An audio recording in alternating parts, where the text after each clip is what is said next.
أعوذ بالله السميع العليم من الشيطان الرجيم بفضل الله بسم الله الرحمن الرحيم الحمد لله رب العالمين والصلاة والسلام على خير خلق الله أجمعين محمد اللهم صل على محمد وآل محمد وعلى أهل بيته الطيبين الطاهرين واللعنة الدائمة على أعدائهم أجمعين إلى قيام يوم الدين.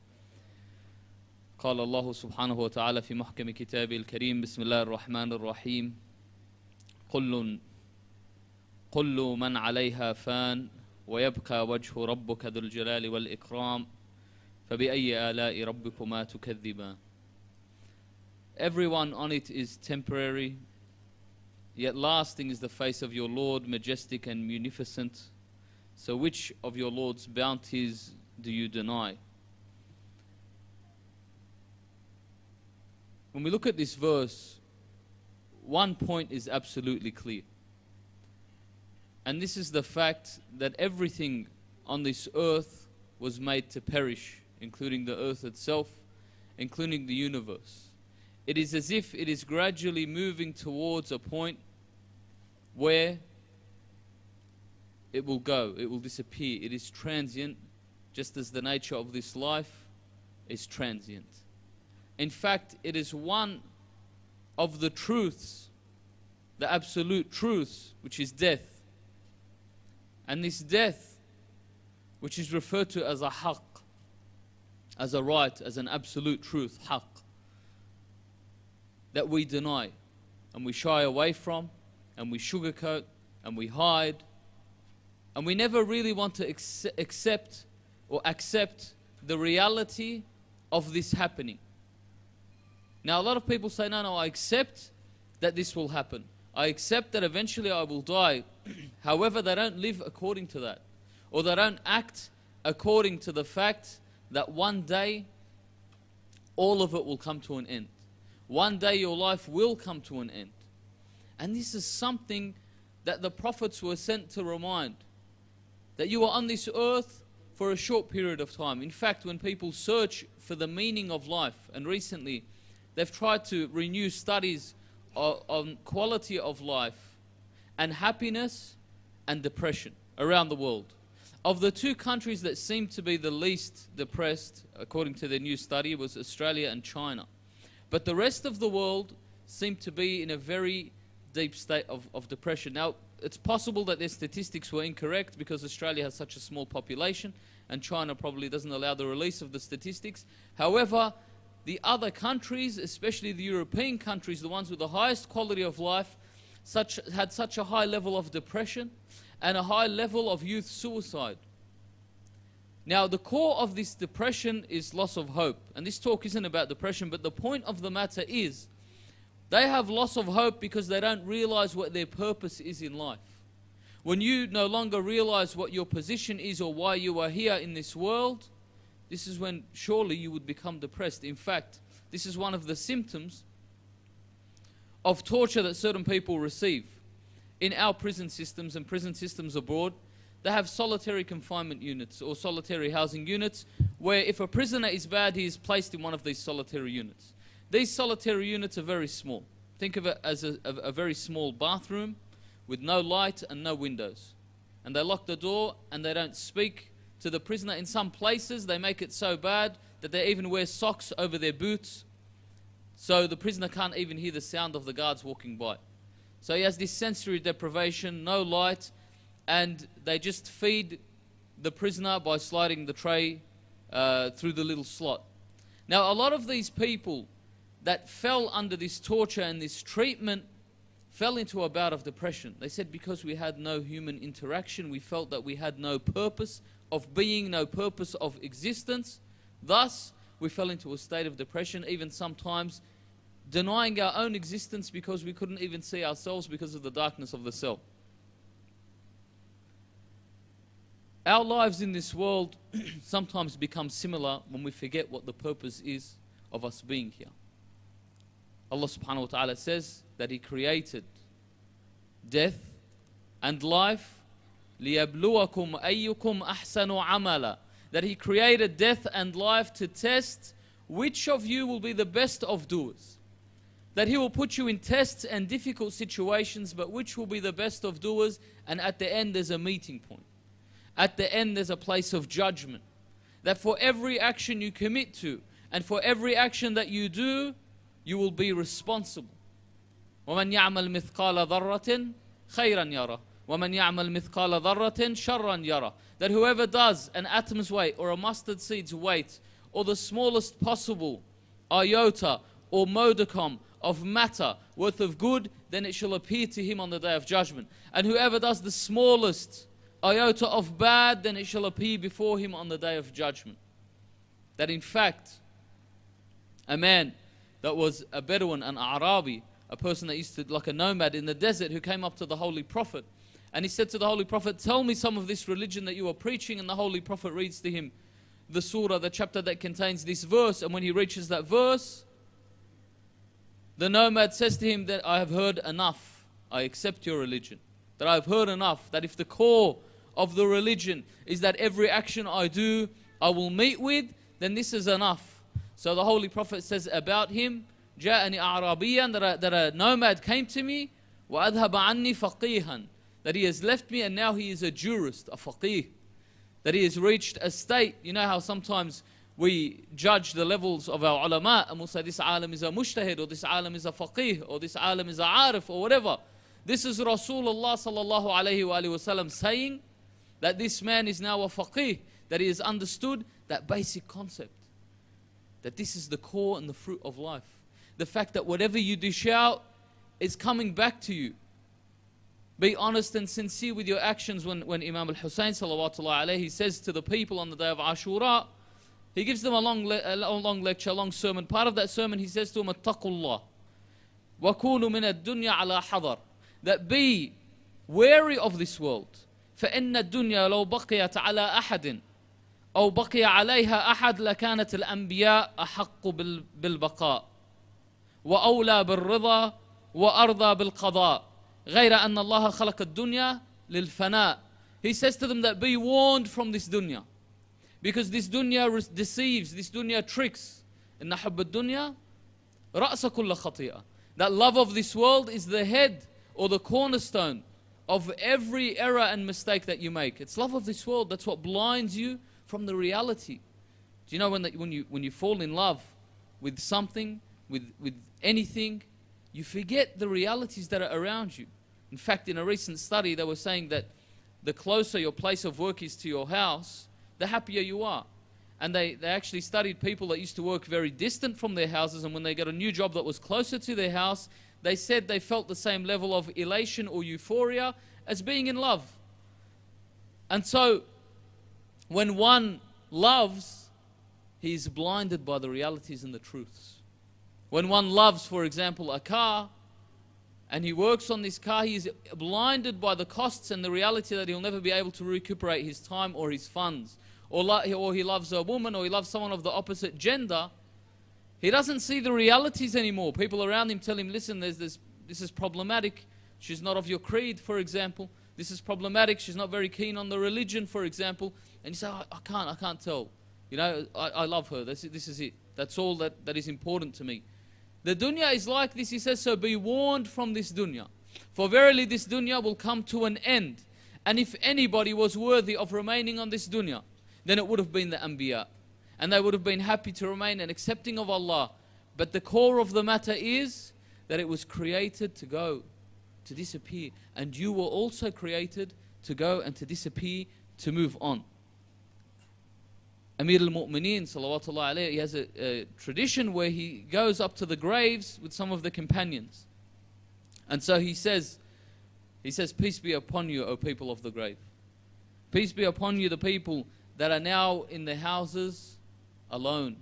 These houses, these graves, and you are covered. No one is with you. You are all by yourself. Peace be upon you. He says, let me tell you about our news. That there's news for us, people of the living. Let me tell you what we're going through. Let me give you the news of your places now that you have gone to the next world. He says to them, that as for, he says, we will be following you soon. He says, and as for your houses, He says, وَأَمَّا الدُّورُ فَقَدْ سُكِنَتْ. As for the houses, for people are living in them.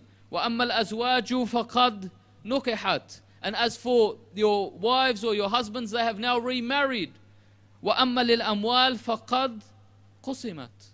And as for your wealth, it has been spread out. The inheritors have already came and taken it. That don't think, as in one cartoon where a person is about to die, so he says to his wife, make sure that you stuff me and you put me on the couch as a constant reminder of our marital vows. There's no getting remarried after I die. But the reality is, Amir al-Mu'mineen says that as for your wives, they have been remarried. As for the houses that you left behind, others are now living in them. As for the wealth that you left behind, it is now gone.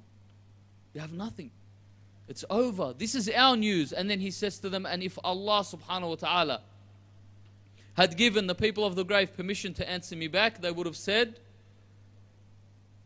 Attaqullah. فَإِنَّ خَيْرَ الزَّادِ التَّقْوَى. Have piety. Have God weariness. Be aware that in every action that you do, Allah subhanahu wa ta'ala is around you. And there is death. And the time goes past so fast. This is what Imam al-Hussein salawatullah alayhi was warning the other people. You know something about Ashura. That we noticed that Imam al-Hussein, when he placed his tent and with his companions and his family, and they settled down in Karbala, it was 10 days before the battle took place.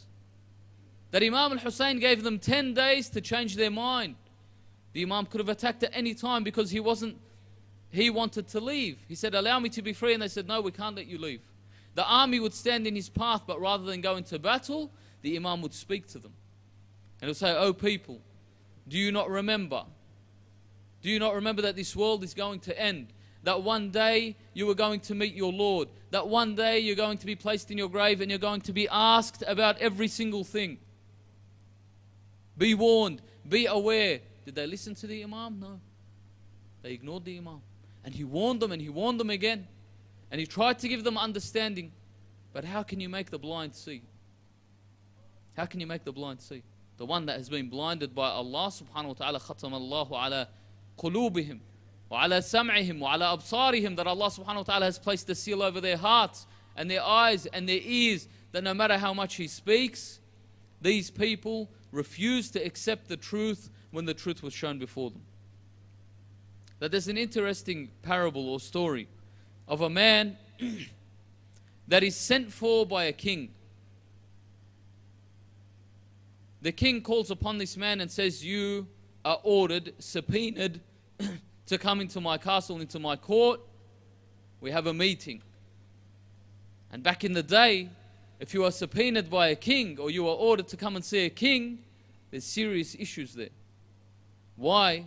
When you're in the court of a king, you do the wrong thing, it's off with your head.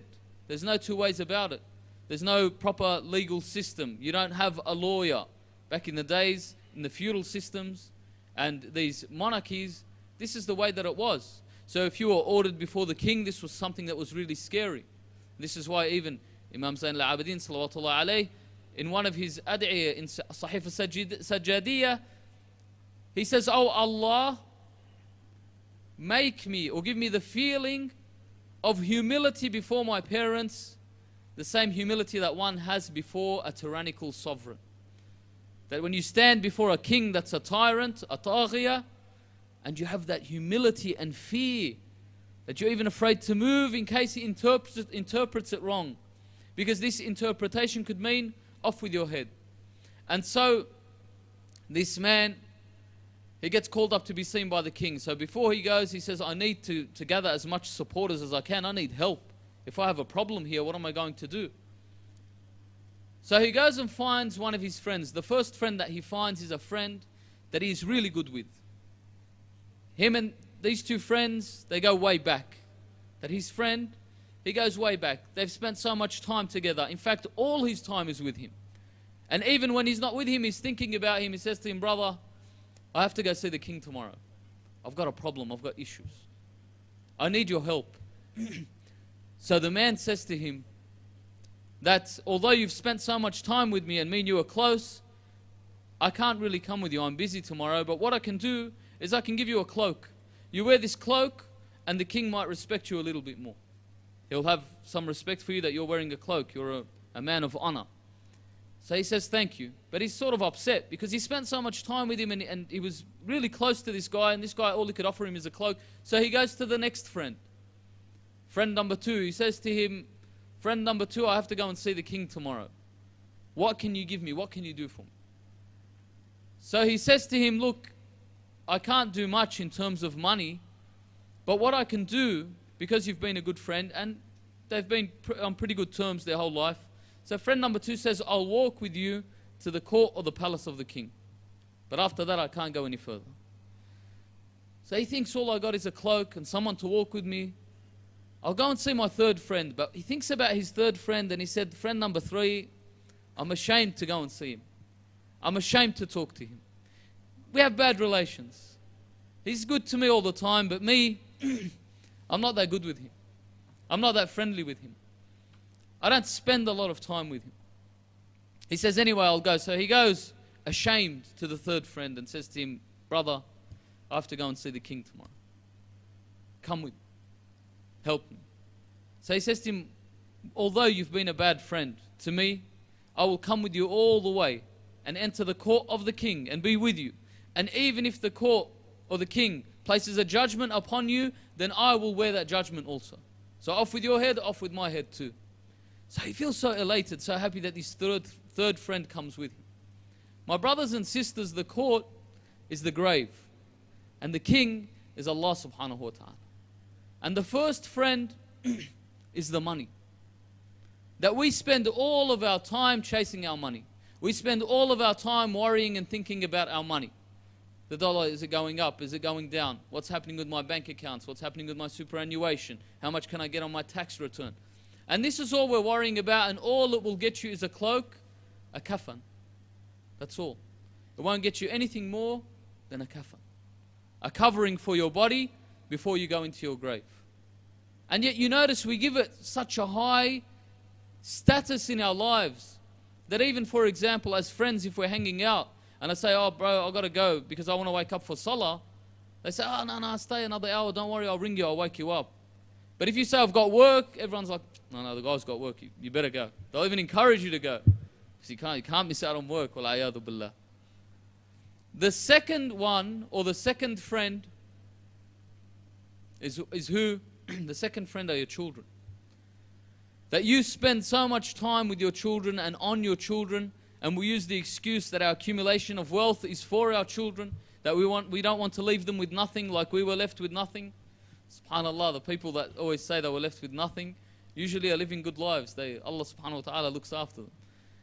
So we think, and we use this as an excuse to work harder and accumulate more wealth, etc., etc., and yet our children, can they go past the hufra of the grave? No, they can't. In fact, we have kiraha, it's makruh for a father to bury a son, or a son to bury a father in terms of place the dirt over their body. It leads to qaswat al-qalb. It leads to a hardness of the heart. That this is something that is makruh. So the children, they can come to the edge of the grave and lower you down into the grave, but more than that, no. And then you're lucky if they visit you. You're lucky if they come back and they continually visit you. Maybe they'll visit you once on the Eid. And then after that, what? Maybe they'll remember you and read a Fatiha about you if something happens, something occurs, they remember something about you. But any more than that is nothing. And the third friend is the a'mal as-salih. Al-amal as-salih, the good deeds. That the good deeds we neglect all the time, and we don't go after our good deeds. We don't chase the good deeds. We don't chase doing good and accumulating these good. However, these good deeds will go with you all the way into the grave. And they will bear the burden of your sin. They will bear the burden of your sin. In al-hasanat, yadhubna sayyi'at. That the good deeds, they delete or eliminate the bad deeds. That these good deeds remain with you. So the third friend was obviously the amal as-salihah, the good deeds that go and that remain with you. There's a nice parable at the time of Banu Israel. There was a famine, a great famine, majaa'. So, رحم الله من ذكر القائم من آل محمد Allahumma salli ala Muhammad wa ala. Please, brothers, come to the front, only because later when the Sayyid comes in and more people might come, and it just creates more room.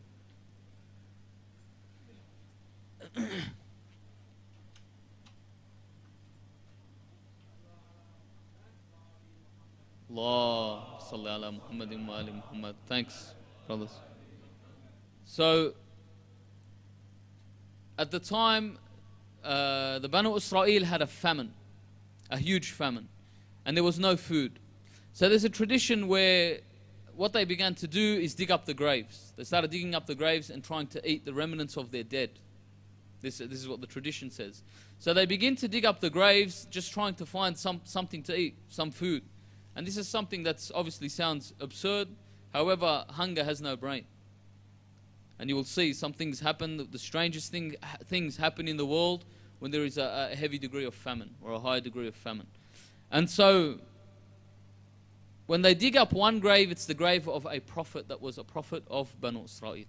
They dig up this grave, and in it they find a plaque. That this prophet had written something on a plaque because he knew one day this would happen.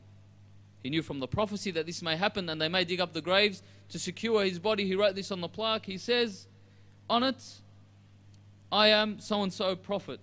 He says, مَا قَدَّمْنَاهُ وَجَدْنَاهُ. Whatever we have sent, good deeds that we have done, we have now seen. وَمَا أَكَلْنَاهُ رَبَحْنَاهُ. Whatever we have eaten, we have gained.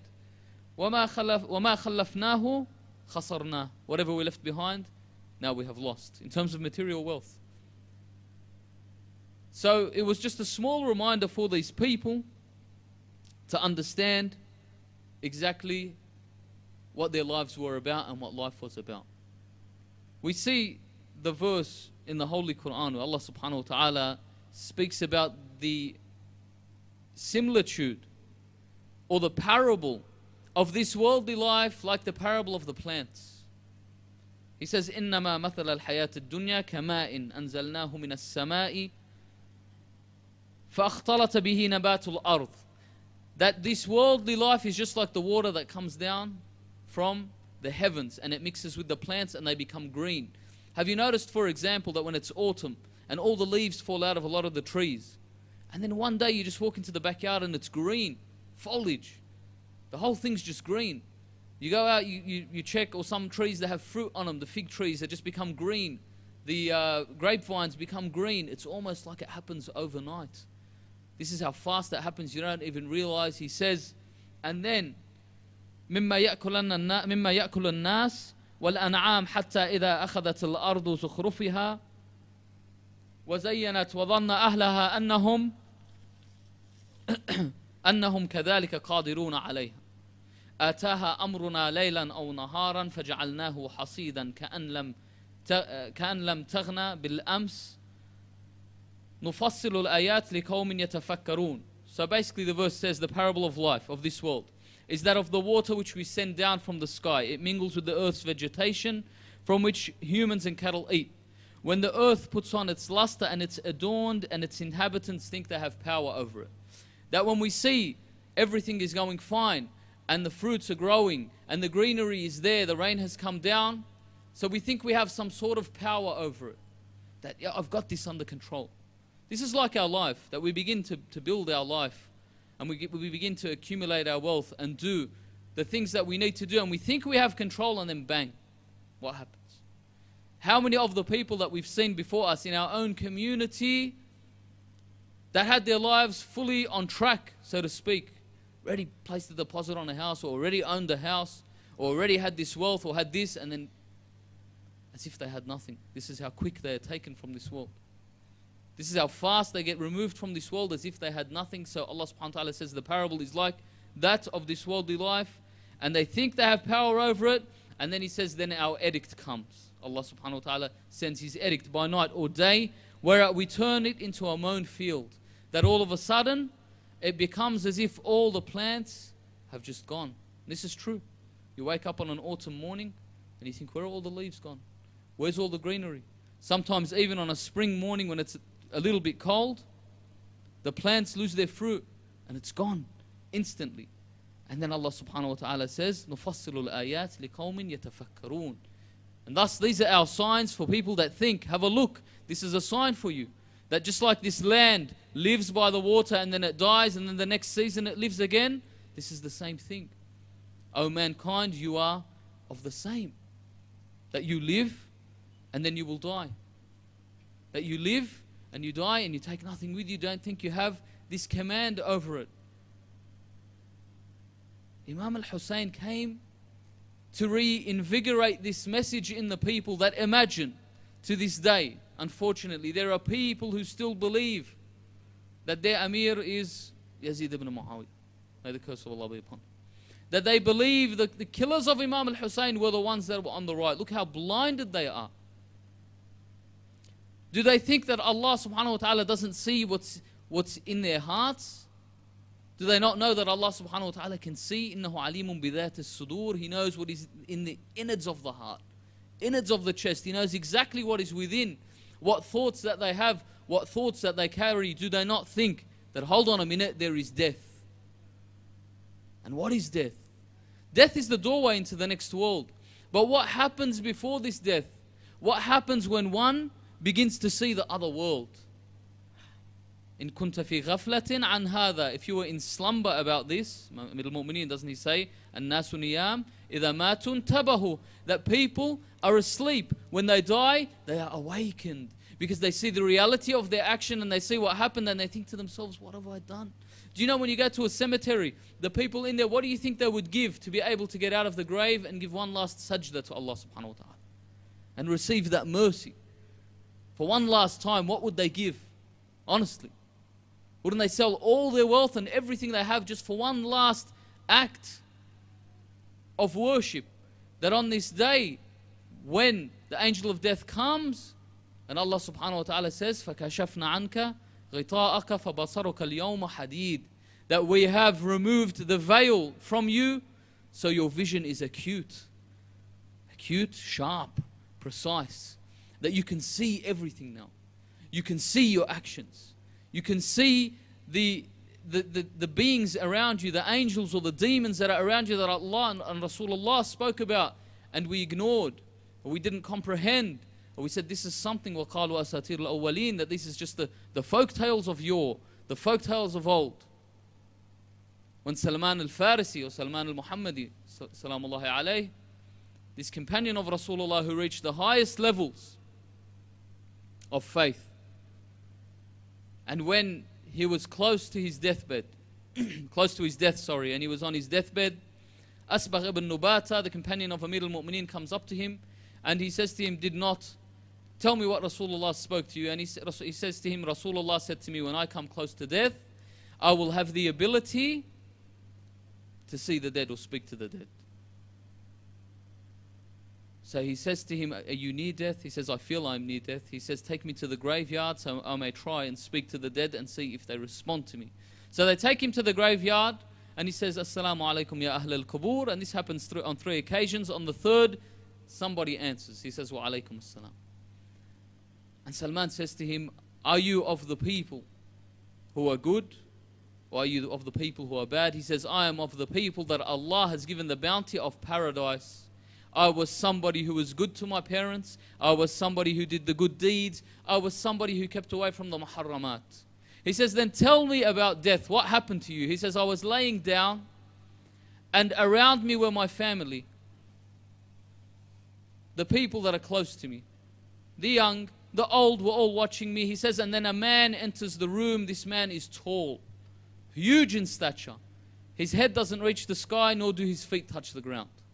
He says, and he points at my ears, and I can no longer hear. And he points at my eyes, and I can no longer see. He says, and then he points at my limbs, and I feel my limbs go dead. My limbs are no longer moving. And then I speak to him, and I say to him, who are you? He says, I am the angel of death. And this is the time for me to come and take your soul. And so he says, he points towards my chest, and I feel every part of my soul come into my chest. He says, and then I have this vision. I can see, he can see what the angel of death is doing. He says, and I can see my family crying and screaming and hitting themselves that now I have gone, I have died. They're screaming and crying and grabbing at me. He says, and then this angel points towards the heavens. He says, and wallah, had he pointed at a mountain like this, the mountain would have been uprooted. He says, and my soul came out, and he says, and if only I tell you about the pain. Had my body been sawn with saws and pinched with pincers, this would have been easier than that pain I felt from my soul coming out. He says, then I was carried and taken, and obviously I have to give you a concise summary of this. I was carried and taken to the Mughtasal, where they began to wash my body. He says, and so I started screaming at the one who's washing me, please be easy on my body. The pain that goes through me when you touch me is so difficult. He says, in fact, if any of the Mughassilin were to hear this scream, they would never wash a body again, ever. And then he says he was taken and he was brought closer towards the grave. And lowered into the grave, he said, I felt like I had been lowered, I had been thrown from the sky to the earth, as if I was in the heavens and I was being thrown in the earth. This is the way that I felt. The difficulty of leaving this world, my soul is now leaving, it's leaving everything behind, and it's going down into this hole, into the ground. What is going to become of me? What is going to be of me? He says, and then when they covered, he says, the first words I said was, Rabbi irja'un. Rabbi arja'ni. Oh Allah, take me back so I may do good. لأعمل صالحا فيما تركت. Like the verse in the Quran. He says, take me back so I can do good from what I've left behind. And then he says, I hear a respond, Kalla. No. إنها كلمة هو قائلها ومن بعده برزخ إلى يوم يبعثون ومن ورائه عفوا برزخ إلى يوم يبعثون. That he says to him, no. And he says to him, who are you? He says, I'm an angel that has been created just to answer mankind when they enter the grave and they ask that, oh Allah, send me back. I've been created just to answer you. Now write down your deeds. Write down your deeds. He says, I have no pen. He says, use your finger. He says, I have no ink. He says, use your saliva. He writes down his deeds on his kafan and then he wears it on his neck as a burden. He says, and then the two angels came in. He says, they were holding a metal rod. He says, I swear this metal rod, and the way that they looked was so fearsome that if all of mankind got together to move this metal rod, they couldn't move it. So Salman stops and looks towards the heavens and says, Ya Allah, I believed in your God. I believed in you, Ya Allah. Ashhadu an la ilaha illallah wa ashhadu anna Muhammadan Rasulullah. Allahumma salli ala Muhammadin wa ali Muhammad. Have mercy on me. Have mercy on me. And so they say after this, Salman falls. And then a man comes riding on a donkey. A man comes riding on a donkey. And he takes the body of Salman. And he washes the body of Salman. And he puts the kafur and the hunt on the body of Salman. And he puts the kafan and he does the ghusl for the body. And then he prays on the body and buries the body. So Asbagh ibn Nubata says, who are you? O man that has come out of nowhere to bury and to put a kafan and to wash and pray on this body. And so he uncovers his face, and it is no other than Amir al-Mu'mineen Ali ibn Abi Talib.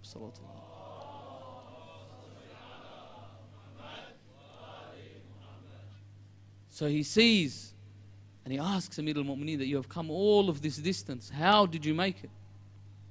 From where we are and where you are. And Amir al-Mu'mineen says, I will show you, but do not speak of it to anyone till after I go. And he teaches him about the secret of Tawil Ard.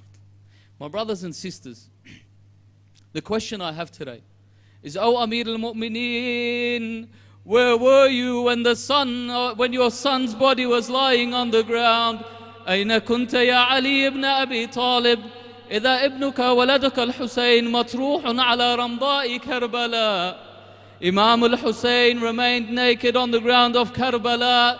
They had stolen his turban off him and his kafan off him.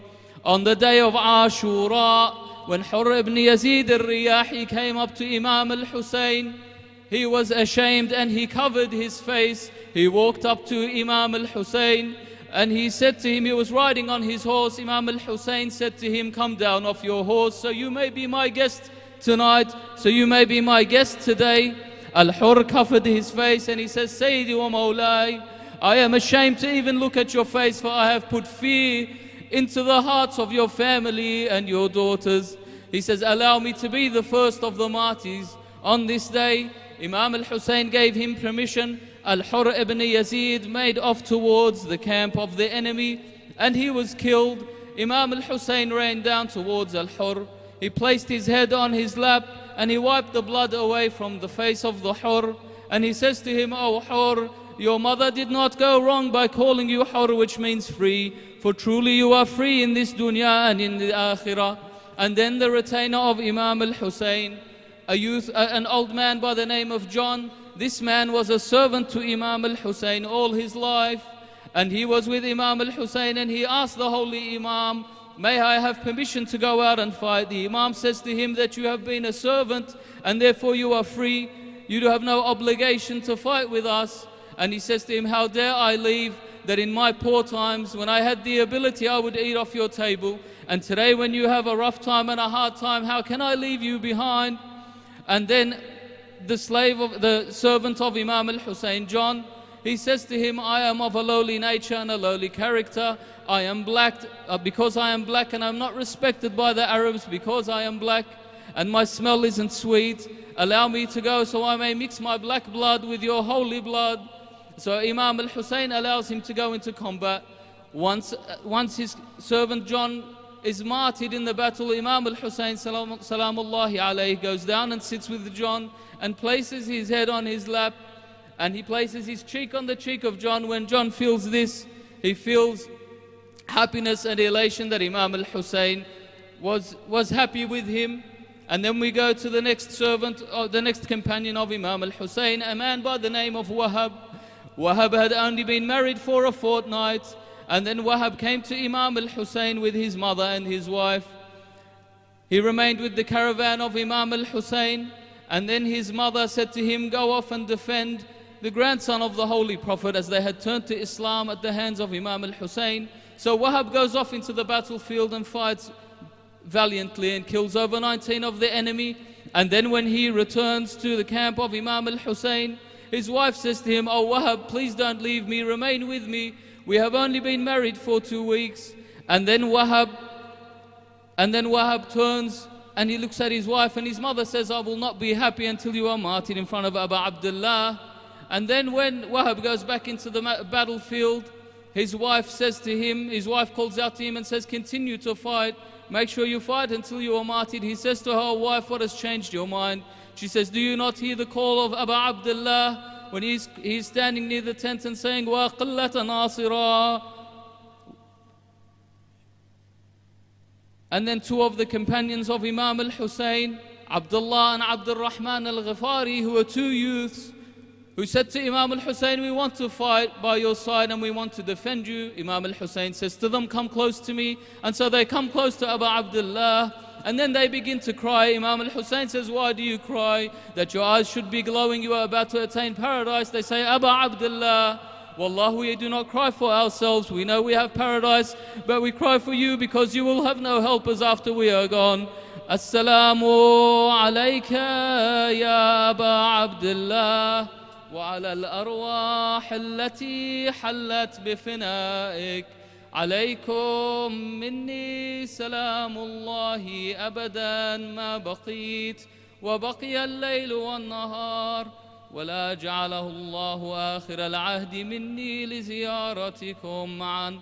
السلام على الحسين وعلى علي بن الحسين وعلى أولاد الحسين وعلى أصحاب الحسين."